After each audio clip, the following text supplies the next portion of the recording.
చంద్రబాబు ప్రభుత్వంపై వైసీపీ నేత రాజమండ్రి మాజీ MP Margani Bharat hot comments చేశారు. గోదావరి వరద సహాయక చర్యల్లో రాష్ట్ర ప్రభుత్వం ఘోరంగా విఫలమైందన్నారు. ఇక వరద ప్రాంతాల్లో వ్యాధులు ప్రబలకుండా చర్యలు తీసుకోవాలని డిమాండ్ చేశారు. పాలనలో పొరపాటు జరిగితే పేదవాడు అన్యాయం అవుతారన్నారు మార్గాని భరత్. గడిచిన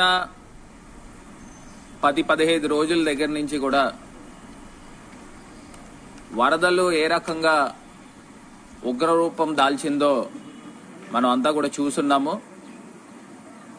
ప్రధానంగా ఈ వరదలు వచ్చిన ప్రాంతంలో కొత్తగా ఏర్పడిన ప్రభుత్వం మరి ఫేస్ చేస్తూ ఉన్నారు. నిజంగా సహాయక చర్యలు చేపట్టడంలో తెలుగుదేశం ప్రభుత్వం పూర్తిగా వైఫల్యం చెందింది. ఎందుకు ఈ మాటలు చెప్తున్నామనంటే, గతంలో మా ప్రభుత్వం ఉన్నప్పుడు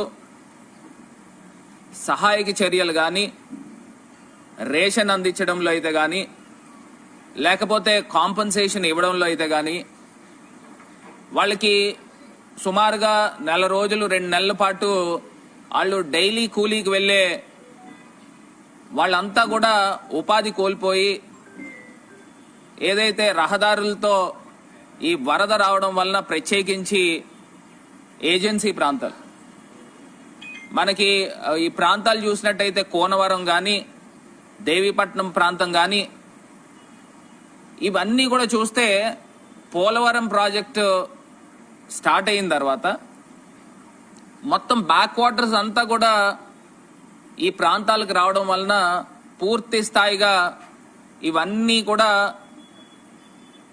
ఈ ప్రాంతాలకు రావడానికి మొత్తం అంతా కూడా వరదలో చిక్కుకుపోయిన సందర్భాలు. నాకు ఒక్కటి అర్థం కాని అంశం ఏంటంటే, వీళ్ళు తెలుగుదేశం పార్టీ ఎమ్మెల్యేలు కానీ, మంత్రులు కానీ కేవలం ఫోటోలకు వచ్చి వెళ్లిపోయిన సందర్భాలు. నేను కొన్ని ప్రాంతాల్లో చూపించడం జరిగితే, ఎక్కడైనా వరద బాధితులు మాకు సహాయం అందట్లేదు అని చెప్పేసి కలెక్టర్ని నేరుగా నిలదీసిన సందర్భాలు, సబ్ కలెక్టర్ని నేరుగా నిలదీసిన సందర్భాలు కూడా ఇక్కడ చూపించడం కూడా జరుగుతుంది. ఎందుచేతనంటే, ఇప్పుడు దాకా నాకు తెలిసి గత ప్రభుత్వాలలో ఈ రకమైన సందర్భాలు ఇప్పుడు దాకా జరగల. నిజంగా ఒకటి వాస్తవం.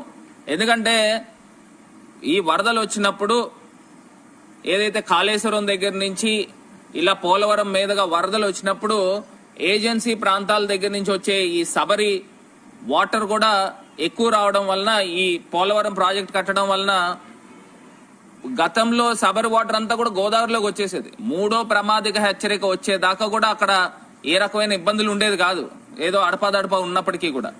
కానీ ఇవాళ ఫస్ట్ వార్నింగ్ వచ్చినప్పుడే, ఇక్కడ ధవళేశ్వరం దగ్గర ఫస్ట్ వార్నింగ్ వచ్చినప్పుడే మొత్తం ఆ ప్రాంతానికి కొన్ని గ్రామాలకి రాకపోకలు పూర్తిగా కట్ అయిపోయిన పరిస్థితులు. గడిచిన 10-15 రోజుల దగ్గర నుంచి కూడా